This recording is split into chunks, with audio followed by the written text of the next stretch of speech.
Cíntia Tavares pronta pra falar. Entre versos, Cíntia pulsar um podcast que te faz dançar. Palavras soltas, rima no ar. Histórias vivas pra gente escutar. No flow da mente, impossível parar. Quero te ouvir, vamos conectar. Quero te ouvir, vamos conectar.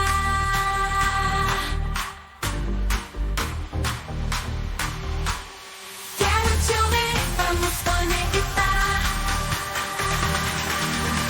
Quero te ouvir, vamos conectar.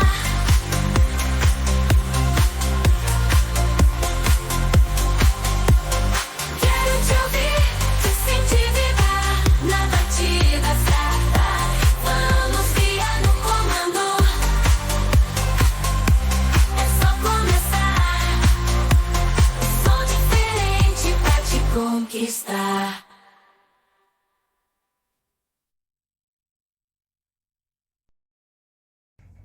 Oi, gente! Estou mais um episódio do Quero Te Ouvir. Hoje com uma das pessoas, assim, que eu tenho, além de um grande carinho, respeito, uma admiração gigantesca pra mim. Carnaval sem Mauro não é carnaval. Não existe carnaval aqui sem Mauro. Acho que se você é a alma do negócio. Foi bem explicado, né? Porque eu estava num lugar aí onde houve uma reunião, então foi citado lá.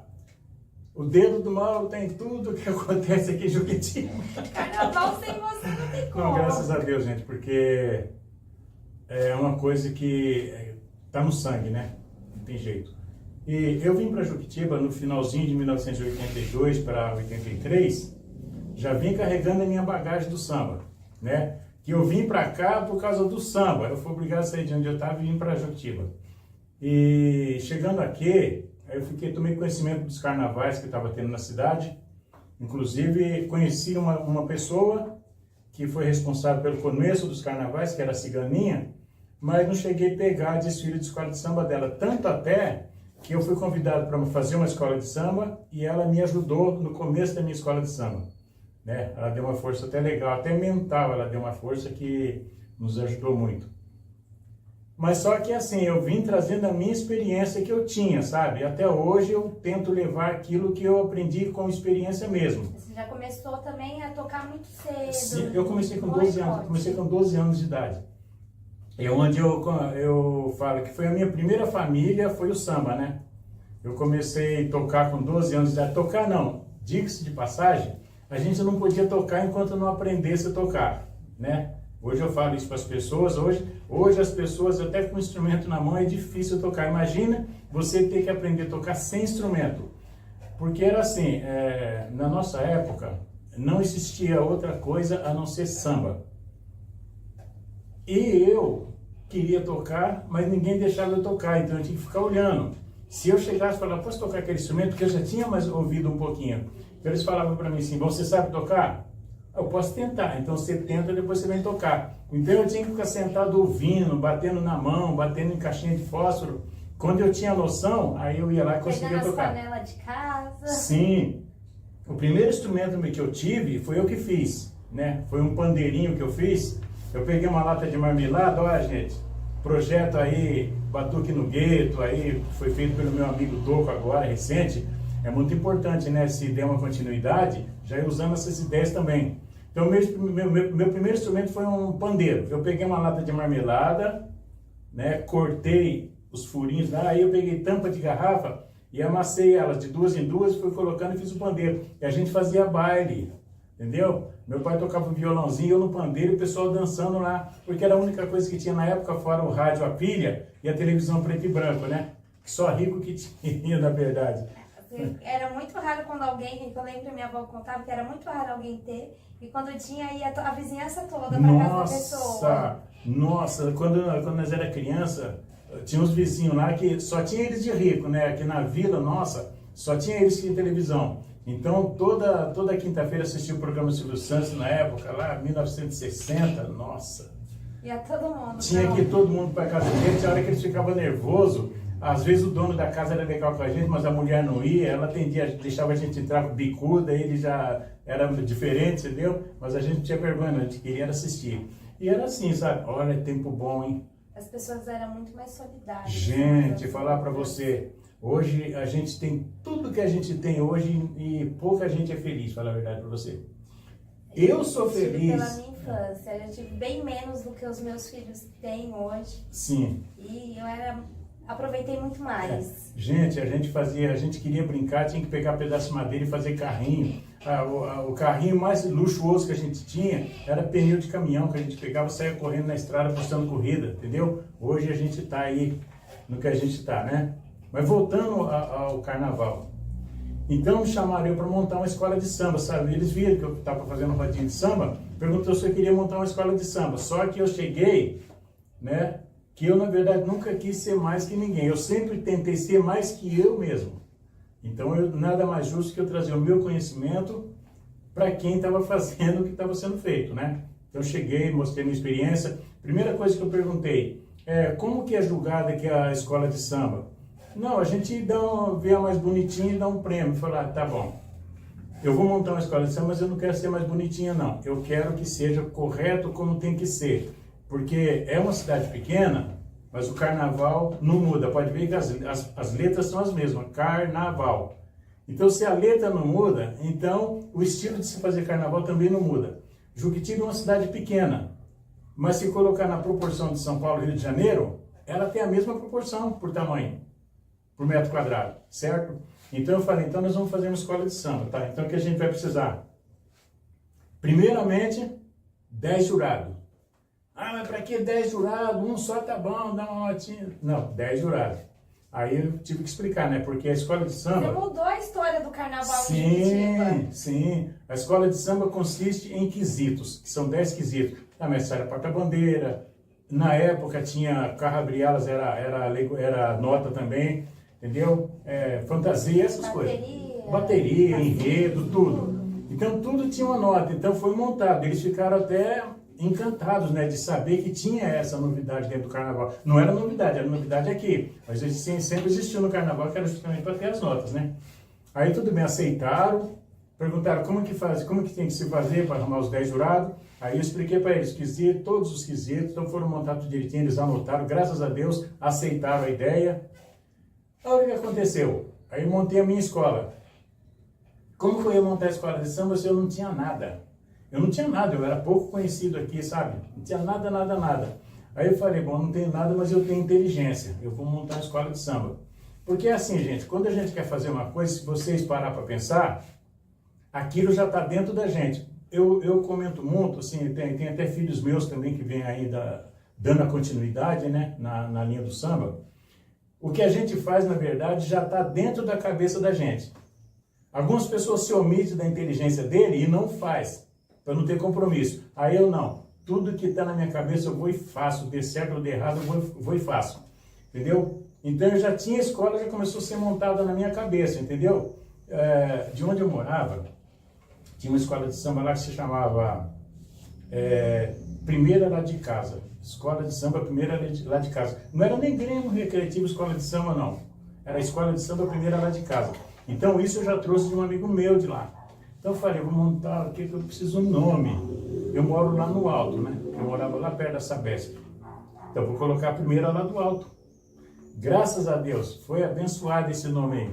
Aí montei a escola de samba. Só que na hora que eu montei a escola, começou a assustar todo mundo. Que eu comecei a montar carro alegórico, eu comecei a trabalhar dentro daquilo que eu sabia, né? Até então não tinha os carros alegóricos. Olha, aqui. eu não posso dizer porque eu não peguei nenhum desfile assim com carro alegórico. Eu não lembro como que era no tempo da cigana.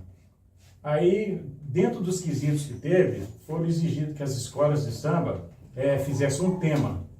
E nesse tema, a pessoa tinha que contar e tinha que colocar nas alegorias, né? Explicando que alegorias, muita gente entende, mas alguns não entendem. Alegoria é aquilo que você contou no seu samba enredo, aí você coloca lá para a pessoa ver. Que tem gente que confunde fantasia com alegoria. Fantasia é aquela roupa que você vestiu, padronizada na sua escola de samba. A alegoria é o seu samba enredo, o seu enredo é a sua alegoria. Exemplo, se você falar de um barco, você tem que fazer um barquinho de madeira, de papelão e colocar na cabeça para a turma ver que faz parte do enredo. Então essas são as alegorias. Então, o que eu fiz? Aí eu comecei a catar papelão na rua. Fui catar papelão. Na época, a saudosa Simone, que hoje nós estamos tocando aí com o filho dela, o Vinícius, ela tinha uma vidraçaria. Então ela forneceu vidros picados para nós, era doidado, né?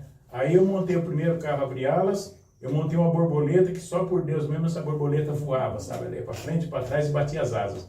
Até hoje eu não sei como que eu fiz. Porque tem coisas, gente, que a gente faz que não tem explicação. Quando você quer ver, tá pronto, né? Se a gente também for querer estudar o porquê a gente tem esse dom, às vezes você nem consegue, não consiga fazer. Porque quando você tem o dom, as coisas já vêm todas prontas. Aí depois veio o carro da estrela, porque eu falava da estrela, tivemos que montar um samba enredo. Tinha um cara meio doido aqui em Juquitiba, ele está em Brasília, inclusive foi um que fez um filme comigo aí.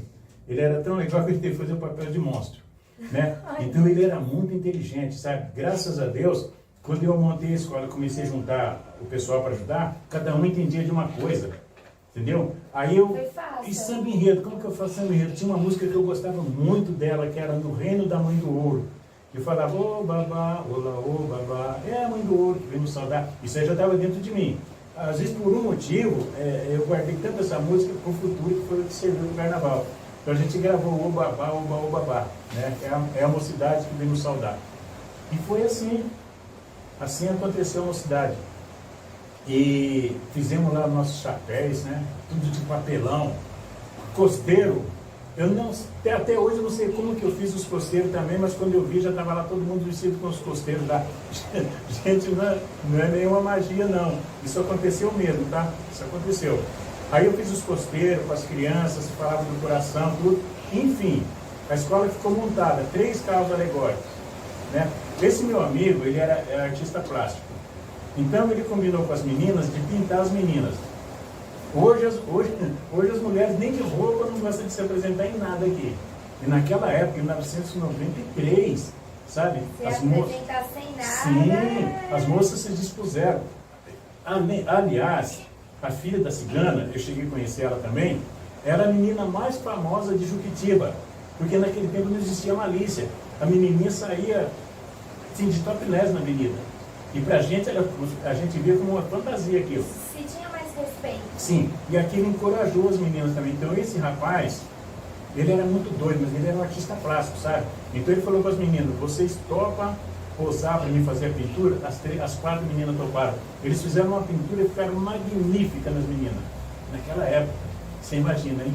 Então nós fizemos o carro abrir alas com a borboleta, batendo as asas. A estrela, gente, quantos mil pedacinhos de espelho. Nossa, não dá para imaginar. A estrela ela tinha 1,80 m de altura, por 1,20 m de diâmetro, com 5 pontas, né? E essa estrela ia girando. Conforme o carro ia andando, a estrela ia girando. Né? Girando em forma de um ritual, iluminando Carnaval nossa fantasia. Então, por isso que eu falo, se você vai fazer alguma coisa, procura dentro do seu conhecimento fazer certinho, certinho. Porque às vezes a gente pensa assim, a gente mora em cidade pequena, ninguém conhece muito, mas só que quem vem assistir o carnaval em Juquitiba, não é só as pessoas que moram em Juquitiba. Povo de Miracatu. Vem gente de fora, então... São Lourenço, vem gente de Imbuguaçu. Sim. De tudo como é canto. Então isso aí serviu naquele tempo e serve para hoje também. Nós não podemos ficar fazendo um projeto aqui no qual a gente acha que está tudo bonitinho, porque tem as pessoas que estão lá do lado observando, então eles estão analisando. E vem muito olheiro também para cá. Das grandes baterias de São Paulo, vem também os olheiros, sem entender o que está acontecendo. E muito. Eu quando estou, às vezes, tocando, assim, me apresentando alguma coisa, o meu olho fica correndo, sabe? Eu detecto todas as pessoas, quem está observando e quem está de olho, entendeu? Aquele que está de olho, você pode reparar que ele está olhando para você e conversando com alguém do lado. Esse é aquele que está olhando para você para achar os seus defeitos e as suas qualidades, né? Então, gente, graças a Deus fizemos esse carnaval. O que aconteceu? Vamos desfilar, né? Inclusive, eu quero agradecer a nossa amiga Fátima lá, que nos cedeu a comissão de frente. né, que foi as 8 A pessoas. Fátima do Canoar. A Fátima é uma pessoa. Uma grande parceira. A Fátima, a vida da Fátima também, ela pode estar lá na Canoar, lá, mas a vida dela é o carnaval, tá no sangue dela, isso ninguém tira. Logo menos a Fátima estará no Quero Sim. Te Ouvir também. Já tô deixando Fátima, aquele spoiler. abraço para você aí. Então, essa Fátima foi uma grande parceira na época, deu um impulso grande para a nossa escola, que foi a comissão de frente, porque a comissão de frente da escola, ela fala tudo, porque ela é a primeira visão da escola, é a comissão de frente. A comissão de frente se apresentou bem, o resto tudo bem, tá?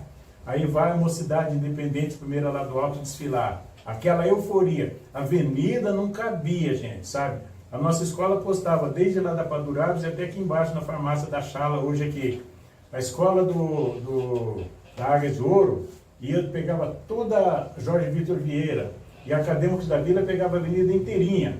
Hoje nós estamos com um problema que não pode ocupar uma avenida, né? Mas aqui a gente ocupava a cidade inteira. Essa escola de samba ocupava a cidade inteira. Aí tudo bem. Gente, por que eu perdi tudo isso? Estamos desfilando. Por que eu não vim antes pra Juquitiba? Gente, nós estamos desfilando. Os chapéus que eu fiz era tudo de papelão. Agora vocês, os costeiros que eu fiz era tudo de papelão. Então, nós demos um toró para cada pessoa, sabe? Olha, as fantasias começaram a desfazer. Eu não sei, mas parece que aquelas fantasias derretendo, aquelas pessoas desfilando com aquelas fantasias caindo, ó, foi uma coisa magistral, foi uma coisa do outro mundo. Eu acho que foi aquilo que fez com que a mocidade ganhasse, entendeu? Tanto até que eu nem sei, eu nem soube da premiação, porque eu acordei no hospital, né? Oh, meu Deus, como É, assim? Porque assim, eu tinha certeza que eu ganhava o carnaval por ser a novidade, né? Porque aquilo que aconteceu foi a gente que implantou, né? Até com a aceitação dos meus amigos aí, que na época eu só podia falar muito mais do Toco mesmo, que foi a pessoa que eu conheci na época, né? E, gente, eu acordei no hospital, não sei o que aconteceu, eu sei que quando falou a nota, aí eu só fui acordar no hospital, acho que eu desmaiei lá, sei lá o que aconteceu. A emoção foi tão grande. Foi. Aí tudo bem. Foi um feito histórico Sim. também. Gente, nós desfilamos com 300 pessoas. 300. Em 1993. E 3 carros 300 alegóricos. pessoas são 300 Entendeu? pessoas. Na época, vamos dizer que hoje a gente ganharia R$2.000. Que naquela época foi 2.000 cruzado, nem lembro quanto era a moeda naquele tempo. Gente, agora, vamos dizer hoje que a gente tem R$2.000 e coloca 4 carros alegóricos na avenida e 380 pessoas. Gente, Entendeu? É que assim, gente. quando você tem uma ideia boa, as pessoas que gostam de fazer as coisas, eles fazem uma leitura daquilo que você quer fazer. Então eles vão se aproximando. Teve uma família que veio de Jundiaí, ficou 6 dias hospedado aqui na casa de um parente para ajudar nós. 6 pessoas. Foi toda uma rede de apoio. 6 pessoas. 6 pessoas vieram de Jundiaí. A Simone, aquelas caixarias, ficaram acho que uns 15 dias cortando vidro. Tudo pedacinho de 2x2 assim, ó. E ó, fazer É. uma pausinha, intervalo, que agora nós é chique. Aí Nós sim. tem comercial. Aí sim. Favela tá vencendo. Opa! E a gente já volta. Nós vamos falando aqui no Ritmo e Arte. Daqui 15 minutos. Voltando. A gente parou você falando da Simone que veio para ajudar. Então, a Simone, Simone, para mim você está aqui do meu lado, sabe? Você está aqui do meu lado, me orientando, tocamos junto. Vou falar uma coisa para você. Você acredita que eu toquei aqui em Juquitiba junto com todas as pessoas que já tocaram aqui? Sério? Já toquei com todo mundo de Juquitiba, todos. Olha, se tiver vídeo desde que eu vim para cá, eu estou em todos. Todos. Eu já toquei com a Simone Melo, tivemos grupo. Eu, a Simone Melo e o Luiz Nutti. Eu toquei com o Rubão. Eu já toquei solo, eu com o Preto, o professor Antônio Carlos. Entendeu? Eu já toquei com todas as pessoas de Juquitiba que fizeram som aqui, relacionado ao samba. Certo? Porque outros ritmos eu não sou muito chegado, não. Mas já toquei também e já fiz muita coisa. Gente, se vocês entrarem no Mauro na Lente lá, eu não preciso falar muito, não. Pode procurar o que eu estou esquecendo que está lá. Nossa, e tem muita coisa. Me diga, deixando o samba um pouquinho de lado, da onde veio essa ideia de fazer os filmes? Então, é assim, eu sempre tive muita... Eu na minha vida é assim, eu sempre fui de falar muito sozinho, né? Sempre fui de falar muito sozinho, porque a gente nunca fala sozinho. A gente fala com a gente Quando não tem uma mesmo. pessoa, a gente conversa muito com Deus, né? Eu sou muito devoto a Ele, sabe? Porque Ele me deu muita sabedoria. E como eu tenho muita vontade de conversar, mas não tem muito diálogo, às vezes a pessoa não tem o diálogo que eu tenho. Então eu prefiro conversar com Deus. E Ele me clareia muito. Então eu sempre tive muita facilidade em fazer tudo que eu pensei, sabe? Fazer filme foi uma coisa também que eu nunca tive, não tinha noção que eu sabia fazer. Eu sei que foi em 90, acho que foi em 93 também que eu fiz o filme Parque da Sombra, foi na época do Carnaval que eu bolei fazer um filme. Então o que acontece com o filme? Eu sentava, eu começava a imaginar, quando eu imaginava o que eu ia fazer, aí eu já começava a achar um personagem aqui, o outro lá, esse vivia desse jeito, aquele vivia daquele jeito, aí acontecia isso, aconteceu aquilo, porque eu assistia muito filme Sexta-feira 13. Então eu falei, se eu for fazer um filme, eu quero fazer um filme baseado em Sexta-feira 13. Mas só que Sexta-feira 13, a pessoa abre a boca e morre, né? Porque não tem muito diálogo. Então a pessoa abre a boca, o cara vem e mata ele. Mas no meu filme as pessoas precisavam falar. Mas só que no enredo mesmo, não tinha muito diálogo assim, sabe? Mas eu consegui fazer esse filme. Inclusive, foi resgatado ele que foi feito em VHS, né? A primeira cópia para mim lançar o filme, tive que fazer 6 vezes. Eu tive que gravei o filme, depois eu tive que pegar, mandando para um vídeo, colocando trilha sonora, mandando para o vídeo de novo para fazer dublagem. Eu sei que para exibir foi a 6ª fita. Mas graças a Deus foi recuperado, né? E está no computador meu ali, ó. Agora eu estou recrutando personagens que possam dublar para mim o filme, para me lançar ele. Mas é assim, não tem muita Já fica dificuldade. a dica, ó. Quem quiser se candidatar para ser dublador, né? Entre em contato com a Juquivoz que a gente faz essa ponte. Gente, vocês querem escrever uma história? Vocês não precisam fazer curso de arte dramática, vocês não precisam fazer nada, porque é assim, eu sempre falo muito em Deus, sabe? As pessoas que precisavam estudar são as pessoas que não nasceram com o dom. Então eles tiveram que estudar para buscar a sabedoria daquilo que ele gostava e queria fazer. A gente que já nasce com dom, a gente só fecha os olhos e começa a executar. É o que sempre aconteceu comigo. Esses 4 filmes foram assim, né? Então a história vem, a gente vai fazendo, vai escrevendo, vai conversando com os personagens e vai vendo os locais também. E quando eu ia gravar o filme, eu só pegava o carro e falava, vamos ali que é lá que eu vou gravar. E sempre foi assim, né? Então eu só assistia os filmes lá e começava a falar, onde que esse cara arrumou esse lugar, como que foi o lugar, que tudo combina, né? Você foi o primeiro cinegrafista da cidade. Não, da cidade sim, mas já foi gravado o filme aqui em Juquitiba. Tanto até... Recentemente até foi gravado algumas cenas da novela que está passando atualmente na Globo. Foi gravado lá na Cachoeira do Palomar. Eles escolheram. Não, eu vi falar mesmo. Mas assim, uma produção independente feita aqui, você foi o primeiro foi o primeiro, a fazer uma produção. E eu tive a felicidade, quando eu vim para cá, eu fiquei sabendo do filme o Santo Milagroso. O Santo Milagroso. E por incrível que eu pareça, eu fui morar na casa onde morou o padre daquele filme lá. Ali em cima, perto da Sabesp, do lado do núcleo hoje ali. E o filme... Essa casa ainda existe? Ainda existe a casa lá.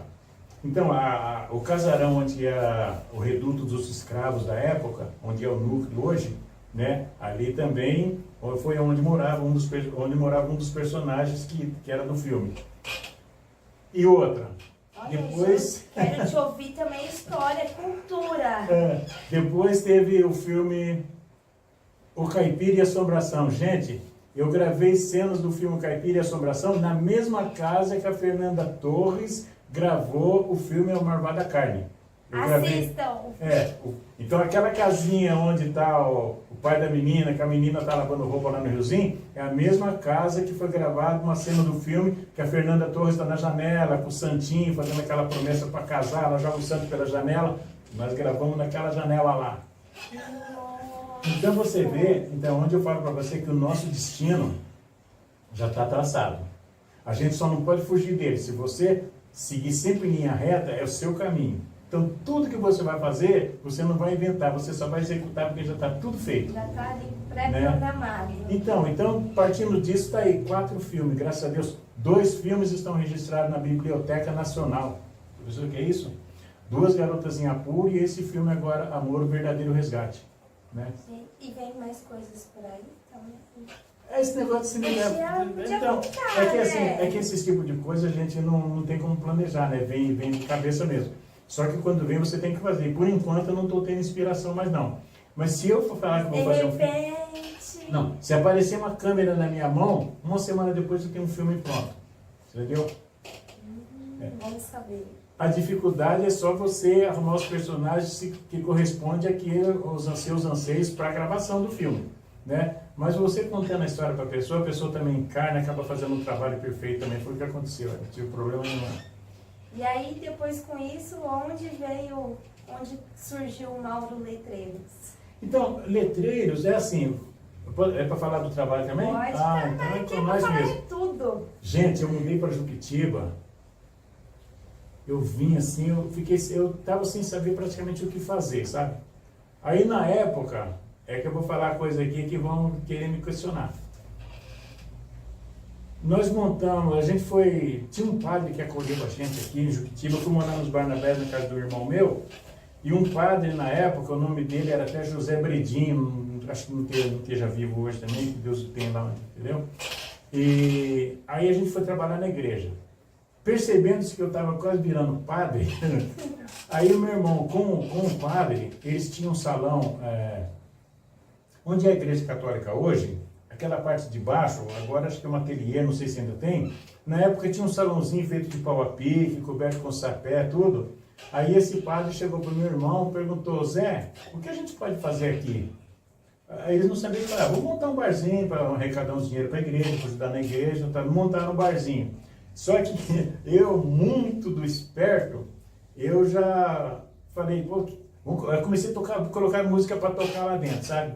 Na época de baile assim, só existia disque-jogo, né? Então o pessoal não tinha onde ir. Aí eles viram, ficava vendo eu tocar forró, pondo forrozinho para tocar, o que aconteceu? O pessoal começava a ir no barzinho e não ficava dançando, né? Aí o padre chamou meu irmão e falou, Zé, vamos montar um forró? Nossa! Vocês montaram forró nos fundos da igreja. Na hora que eu escutei o padre chamando meu irmão para montar um forró, eu aumentei o volume do rádio do toca-fita, toca-disco na época lá. Né? Então, gente, partindo daí se criou o forró do padre. Não tinha nome para colocar lá, né? Então tinha uma mulher que frequentava muito lá, ela mora aqui em Juquitiba ainda. Aí ela chamando uns colegas dela, vamos lá no forró do padre lá. Ficou forró. Virou forró. Gente, eu falava pra vocês não vão acreditar. Se estiver escutando, não vai ficar com raiva de mim não, sabe quem é que eu estou falando? De vez em quando, ia gente lá de cima para ver como é que estava o forró. A concorrência que era, só tinha o forró e a disque-ju, né? Então tudo bem, só que depois, devido à construção que não era bem feita, apropriada para muita gente, aí o padre resolveu terminar o forró. Aí o que a gente fez? O meu irmão trabalhava com um português aí lá na Palestina.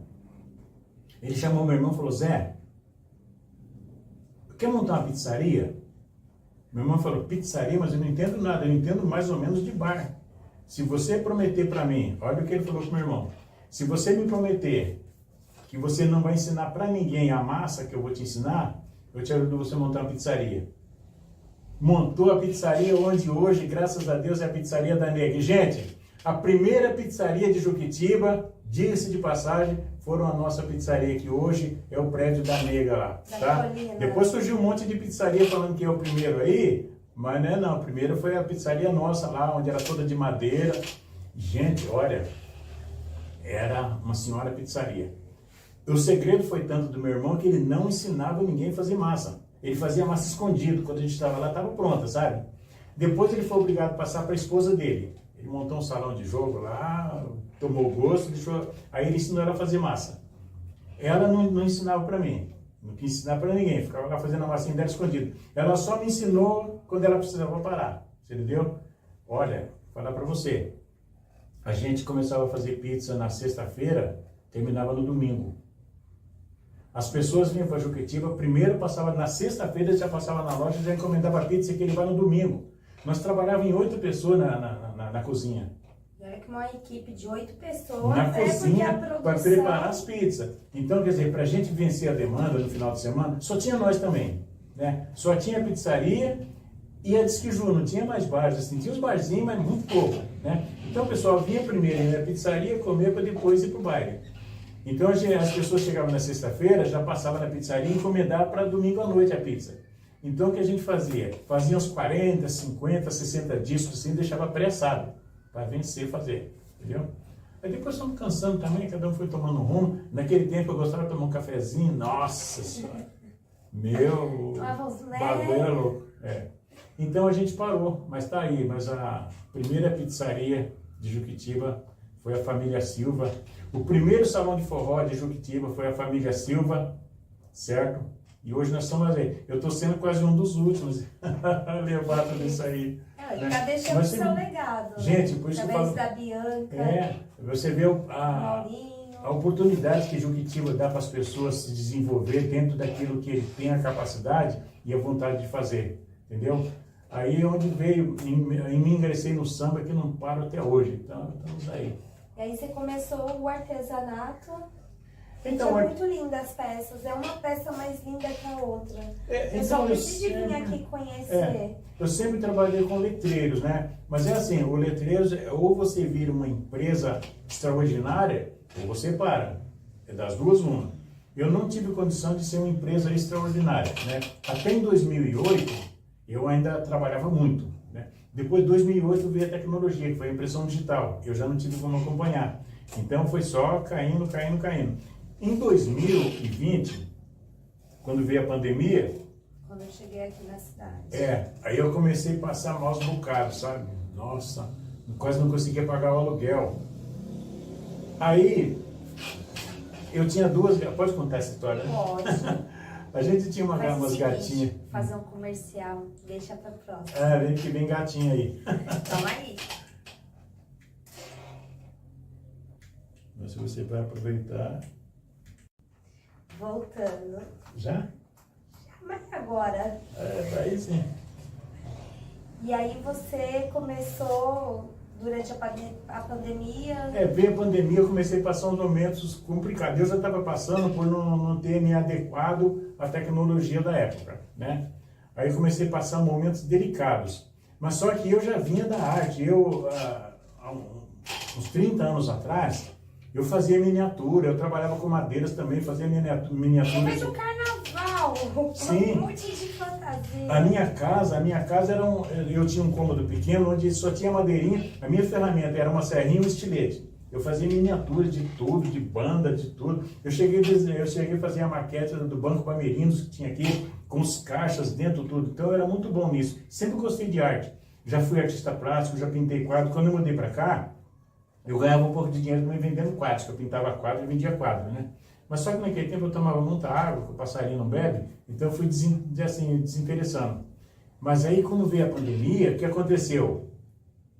Pela misericórdia de Deus, ele clareou a mente da minha esposa, que a gente tinha 3 gatinhos em casa, ela falou, Mauro, me faz uma casinha para os gatos lá, o gatinho tá aí no frio, vou fazer casinha para o gato. Aí e aquele ano da pandemia foi um ano que fez muito frio aqui na cidade. Teve até geada naquele ano. Então, aí eu peguei, catei umas madeiras lá, um guarda-roupa velho que eu achei na rua, cortei umas madeiras e fiz uma casinha pro gatinho. Ela gostou tanto, falou, que ficou bonito, você podia fazer umas por lá para vender. Aí eu comecei a catar, só dava eu catando, procurando quem vai jogar guarda-roupa fora. Catava guarda-roupa, cortava e começava a fazer. Aí o pessoal começou a comprar, sabe? Eu fazia e vendia. Aí depois eu entrei na internet, comecei a tirar algumas ideias da internet, fazer. Mas só que assim, quando você tem o dom, você pode buscar o que for que você não consegue fazer aquilo que você está vendo. A sua mente dá uma clareada para aquilo que você já sabe fazer, entendeu?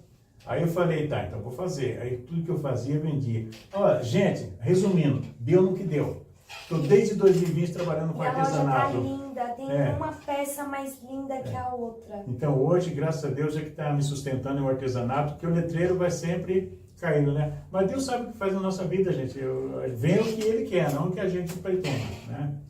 E é isso, gente. Olha, eu falo que semelhantes atrai semelhantes. Sim. esse Quero Te Ouvir, ele tem sido muito mágico na minha vida, porque eu tenho um amor muito grande por essa cidade. Eu fui muito bem acolhida, acho que Juquitiba, hoje eu entendo porque que quando fala que quando bebe água daqui não vai mais embora. Porque é uma cidade muito acolhedora, extremamente. Então, essa Mas tem que beber água da Sabesp, não pode ficar comprando aqui. Se comprar água, já não é mais tá vindo de fora. Vai pra cachoeira tomar um banho de cachoeira, que ela renova. Verdade. Então, assim, essa foi uma maneira que eu achei de devolver pra Juquitiba todo esse bem que eu recebi. Sim. E, assim, nessa de entrevistar, eu tô, assim, descobrindo cada história, cada coisa, assim, que eu nem imaginava. Tem sido muito enriquecedor pra minha vida pessoal e como profissional, então nem se fala. Nossa. E eu vou dar uma palhinha para você só de uma coisinha que eu estava esquecendo, que essa é só um minutinho. Nós falamos dos carnavais dessa escola de samba. Eu não vou falar sobre agora a linha completa da escola de samba, porque você já sabe como que eu trabalhei. Em 1994, que foi o ano seguido, aí veio o outro samba enredo, sabe? Quando eu pensei em montar a escola, que eu conversei com umas pessoas, já apareceu que até o Dr. Sidney, aquele abraço, o Dr. Sidney apareceu com o samba escrito, entendeu? Quando eu fui ver, gente, estava tudo pronto a escola. A Simone, eu já sentei lá, já fiz o samba enredo, peguei o samba enredo do Cid, ele até achou ruim comigo, que eu dei uma elaborada nele, passamos para a Simone decorou e saímos da avenida. Gente, 384 componentes, pessoas desfilando. A seleção da China desfilou com nós com 45 jogadores petecando bola. Seleção da China. A seleção da China que estava fazendo treinamento aqui em Juquitiba. Tá certo que os chineses depois ficaram 4 dias de molho, porque a preparação física deles é só pro futebol, não é pro que eles fizeram. Eles andaram a avenida inteira petecando bola, gente. 45 jogadores, certo? E olha que você desfilar numa avenida não é fácil, você tem que ter perna. 4 carros alegóricos, que contou a história de Monteiro Lobato, né? Nós saímos com o primeiro carro alegórico, que foi o Abre-Alas, com a lâmpada do Aladim, 4 metros de comprimento, por 2 metros de altura, 1,40 metro de largura, com o gênio sentado em cima. Depois tinha o peão gigante também, no carro alegórico, com as 4 pipas em volta, que de pipa, peão e jogo de bola, entendeu? Por isso que eu falo para você a importância de você escrever um samba enredo e depois você colocar na avenida aquilo que você escreveu. Porque você não pode escrever A e colocar um B lá na avenida. Porque quem não entende vai achar o B mais bonito, mas quem entende vai falar que o B não está combinando com o A, que foi escrito lá. Isso é importante, entendeu? já fica a dica. Então quando falar pipa, peão, jogo de bola, então vinha o carro com o peão e as 4 pipas acendendo, os globos acendendo e o jogo de bola atrás, o pessoal jogando bola. Gente, foi 60 diretores de harmonia, só para você ter uma ideia. É isso que desfilamos. Gente, a nossa bateria, espetáculo. A nossa bateria veio com os soldados do rei, né? E agora esse ano agora que vem, ano de 2026... Então, no momento eu estou com um projeto, que é esse projeto aqui, Mocidade, Ritmo e Arte, né? Você, através daqui da Cíntia, vocês vão tomar conhecimento, né? E a gente está divulgando. Durante a programação. Em abril agora a gente começa, né? Se Deus quiser, Ele quer, né? Agora depende da gente. Começar a dar umas aulas teóricas de instrumento de percussão, né? Porque nós temos muitas pessoas aqui na cidade carentes disso, né? Até conversaram comigo também, se havia a possibilidade de eu ensinar uma parte teórica, né? Que a prática todos aqui já tem, né? Estão tocando aí há muitos anos com a prática deles. Então eu vou usar a minha parte teórica também para eles unir a teoria à prática, né? Para ficar completo. Então esse projeto Mocidade, Ritmo e Arte é para dar essa oportunidade também às crianças que vêm vindo. Gente, as crianças que gostam de samba, eles sabem que gostam. Talvez o irmão, o pai, a mãe, o tio não sabem, mas a criança sabe. Então vamos dar essa oportunidade para eles, tá? Idosos também, então não tem idade, tá bom? E até uma maneira de tirar a molecada da rua também, ter uma ocupação, Eu trabalho com adolescente já... Eu nunca parei, né? A gente teve fanfarra aqui, que a gente infelizmente terminou a fanfarra também, foi por falta também, assim, de reconhecimento. Olha, tem que falar, porque se a gente faz a parte da gente perfeito, a gente exige que cada pessoa faça a parte dele perfeita, a parte dele, entendeu? E por motivos alheios aí também, tivemos que parar com a fanfarra, né? Cortou o coração, você vê um caminhão encostar e levar tudo aqueles instrumentos embora, sabe? Você tem que vender tudo porque não tinha onde aplicar, né? Mas a gente não desiste. Aí eu estou nas escolas aí, dando aula de fanfarra, tive em São Lourenço, no Franco Montoro. Esse ano que terminou agora também, tivemos lá nos Barnabés trabalhando com a fanfarra também. Apresentamos lá no ginásio de esporte de Itapecerica, tocando para 5 escolas de São Paulo. Quer dizer que a gente não para, né? Nem pode. Sim, e adolescência, gente. O pessoal tem uma carência tão grande por conhecimento que você não tem noção, né? Igual eu falei para você. Infelizmente, não sei se eu posso falar isso, mas eu vou falar, eu tenho que falar. Nos foi tirada a possibilidade de usar a nossa inteligência, porque todos nós nascemos inteligentes. Só não nasce inteligente aquela pessoa que não fala e não tem oportunidade de expressar para você. Então você não sabe onde está a inteligência dele, mas através de gestos ele faz com que você entenda, entendeu? Então é assim, nos foi tirado a possibilidade de aprender. Muita sabe? coisa foi podada, até nas escolas. Eu tenho 71 anos, eu faço conta de multiplicar de 3 dígitos de cabeça, sabe? Então quando você vê uma pessoa hoje pegando a calculadora para somar 7 menos 3, corta o coração. Mas só que essas pessoas são muito inteligentes. Se você der oportunidade para eles mostrar que eles são mais inteligentes do que a calculadora, eles vão mostrar que são. É onde eu procuro buscar dentro daquilo que eu faço, sabe? Colocar na cabeça das pessoas a capacidade daquilo que ele tem de se desenvolver. Que se nós deixarmos... De acreditar em si Sim, mesmo também. E depois veio a famosa rede social, né? Obrigando nós só a olhar para baixo, gente. Entendeu? Obriga a gente só a olhar para baixo. Então, você chega no restaurante numa família, tá lá o prato lá e a pessoa aqui esquece até de comer. Mas isso não é vício da pessoa, isso foi colocado isso mesmo. Eu estava Foi exatamente para isso, né?